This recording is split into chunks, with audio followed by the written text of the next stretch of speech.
Telefonda Mobile POS ilovasini yuklab olishimiz uchun agarda sizda iOS telefonlari bo'lsa, App Store'dan iBox deb yozib yuklab olishingiz mumkin. Agarda Android telefonlar uchun bo'lsa, biz buni iBox app Telegram kanalida yangi versiyalarini tashlab boramiz. Hozir men o'zimga o'rnatib olganman oxirgi versiyasini, 194-versiya Android uchun. iBox kiramiz va server nomiga o'zimizni test serverimizni bushmildan yozamiz. Login. Biz Jan Markus xodimga yangi ish joyi ochgan edik.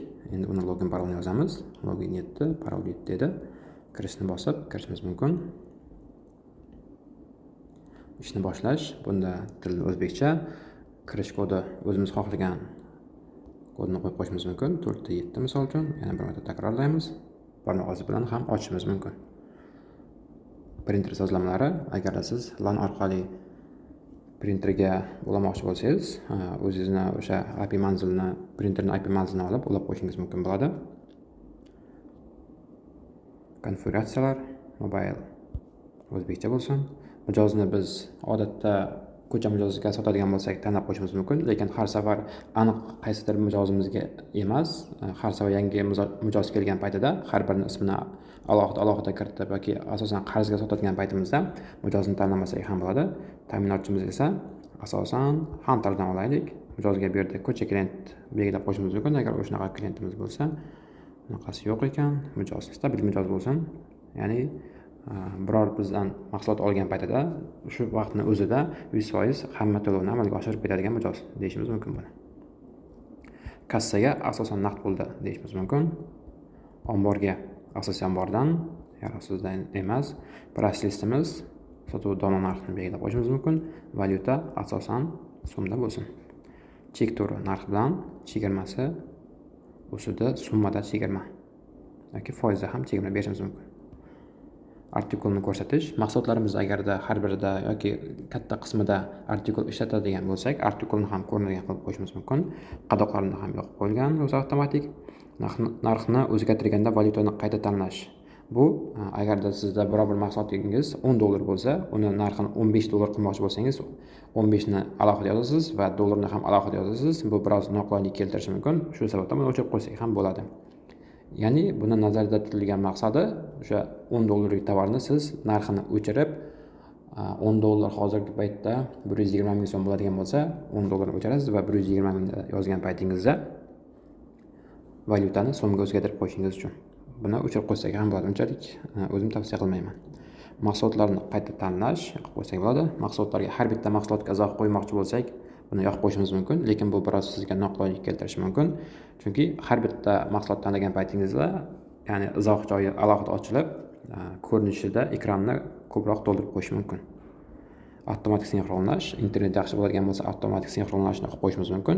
Agarda internet o'chiq bo'ladigan bo'lsa yoki qanaqadir omborlarda, podvallarda bo'ladigan bo'lsa, yerto'lada bo'ladigan bo'lsa, o'sha paytda siz o'chiq holatda ham sotuvlarni amalga oshiraverasiz va internet yaxshi joyga chiqqan paytingizda bir marta tezkor sinxronlash orqali bu telefonda bo'lgan o'zgarishlarni asosiy server bilan sinxron qilib olishingiz mumkin bo'ladi.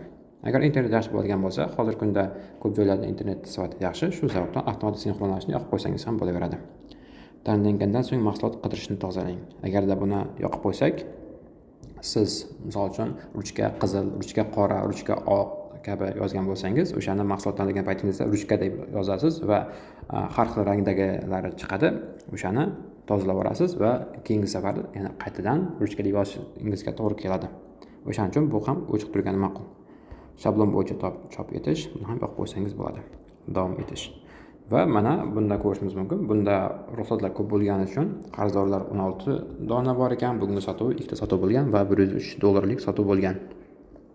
Siz mana shu ekranga yana qo'shimcha yana gadjetlarni qo'shib olishingiz mumkin. Buning uchun tepada o'ng burchakda nastroyka sozlamalar belgisidan qo'shib olishingiz mumkin. Tanlanganlari qarzdorlar, bugungi sotuv va sotuv qo'shish bor. Bu yerdan siz yana o'zingiz xohlagan bo'limlarni qo'shib olishingiz mumkin. Misol uchun siz yangi mahsulotlarni telefon orqali qo'shib chiqayotgan paytingizda tovarlar bo'limini qo'shib qo'yishingiz mumkin. Tanlanganlarga qo'shib qo'yamiz. tovar ko'chirishlar, xaridlar, buyurtmalar.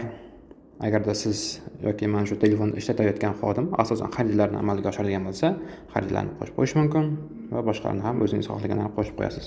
Va ortga qaytadigan bo'lsak, mana ekranimizda qo'shildi. Sotuv qo'shish, xaridlar va tovarlar qo'shildi bizda. Bundan oldin faqatgina sotuv qo'shish mavjud edi. Endi qarzdorlarning ustiga bosadigan bo'lsak, bizda hamma qarzdorlarimiz ko'rinadi va qaysidir qarzdor sizga to'lov qilgan paytida mana shu qarzdorning ustiga bosasiz va misol uchun Botir aka sizga 100 ming so'm miqdorida pul olib keldi. Ustiga bosib, kirim qo'shish orqali summaga yozasiz 100 ming so'm. Bizga beryapti. Jami 100 ming so'm, ya'ni jamini o'zgartirsak, bunda biz 100 ming so'mni ushbu mijozimiz dollar qarzi uchun beryaptimi yoki so'm qarzi uchun beryaptimi? O'shanaqa holatda ham bo'ladi. Agarda dollar qarzi uchun 12100 so'm ekan, 121 ming berib ketsa bizga 10 dollarlik qarzini 121 ming yozishimiz mumkin va uni 10 dollar qarzini ayirib qo'yamiz. Lekin bizda hozir so'm qarzini uzishni o'zi yetarli 100 ming so'm. Va saqlashni bossak, Botir akadan 100 ming ayrildi. Bu avtosinxron bo'ldi va 100 mingga kamaydi. Yoki Ibrohim Jamoliddinov bizdan 14 dollar qarz ekan, bu 10 dollar bizga to'lab kelsin, kirim qo'shish va dollarning o'zida 10 dollar olamiz. Dollarni belgilaymiz va bizga so'm qarzini ayirmasin, dollar qarzini ayirsin. Mana shunga ham e'tibor berishimiz kerak. Saqlashni bossak va 14 dollar edi, qarzi 4 dollar qoldi. Qarzdorlar ham biroz summasi kamaydi.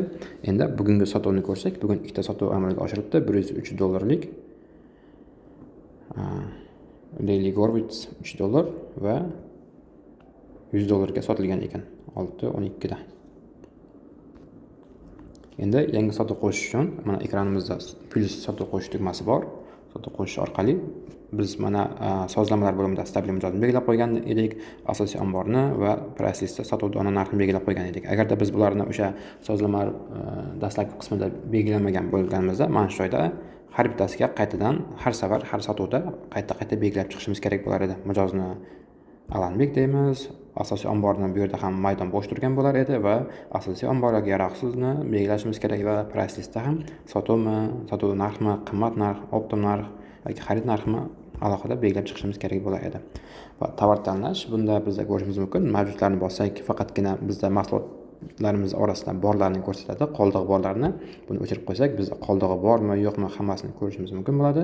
Lekin odatda telefonda asosan sotishni amalga oshirganimiz uchun mavjudni bosib qo'ysak ham bo'ladi. Bunda biz kategoriya, brend yoki guruhlar orqali ham bizda mahsulotlar ro'yxatimiz ancha katta bo'ladigan bo'lsa, alohida qilib olishimiz mumkin. Misol uchun, qaysi kategoriyaga oid tovarni tanlayapmiz. Lyustra bo'lsin. Lyustraning shunaqa turlari bor ekan. Bir korobkada 10 tadan ekan, Arat 9601 6+4 600 dollar ekan. Buni bosamiz va bitta tanlaymiz. Qo'shish. Va yana boshqa mahsulotlarni degan bo'lsak, boshqa lyustrani yana qo'shib ketaveramiz va lyustra emas, endi boshqa mahsulotni tanlamoqchimiz. Oyna. Oynadan bunisini tanlaydik. Bundan ikkita 24 dollar bo'lyapti. Chegirmasi 2 dollar bo'lsin va 20 dollarga qo'shish va hamma mahsulotlarni tanlab bo'lganimizdan keyin bajarildini bosamiz va mana ko'rishimiz mumkin. 3 xil mahsulotimiz tanlandi. Bularning hammasining miqdori 845 dollar bo'ldi. To'lov kiritish. Biz naqd pul olyapmizmi, plastik karta, UzCard olyapmizmi belgilab olishimiz mumkin. 845 dollar bo'ldi va biz 800 dollar olaylik va qolganini qarziga yozib qo'yaylik. Mana shu Alanbek degan mijozimizga 8 dollar bizga berdi. Yakunlashni bossak va agarda printer ulangan bo'lsa, chop etish orqali chop etsak bo'ladi. Chekni yoki yopishni bosamiz va mana bugungi sotuv 3 ta bo'ldi va 948 dollarga ko'paydi. Endi chap tomonni ko'radigan bo'lsak, bu yoqda server bo'limida sotuvlar, bu yerda biz hamma bo'limlarni yopib qo'yganimiz uchun ancha bo'limlar ko'p ko'rinib turibdi. Agarda xodimimizda kamroq vazifa bo'ladigan bo'lsa, unga sotuvni o'zini, kirimni o'zini, qaysidir miqdordagilarini o'chirib qo'yishimiz mumkin va ba'zilarini qoldirishimiz mumkin. Bunda hozir ancha ko'p turibdi. Buni hammasini bitta-bitta endi ko'rib chiqamiz.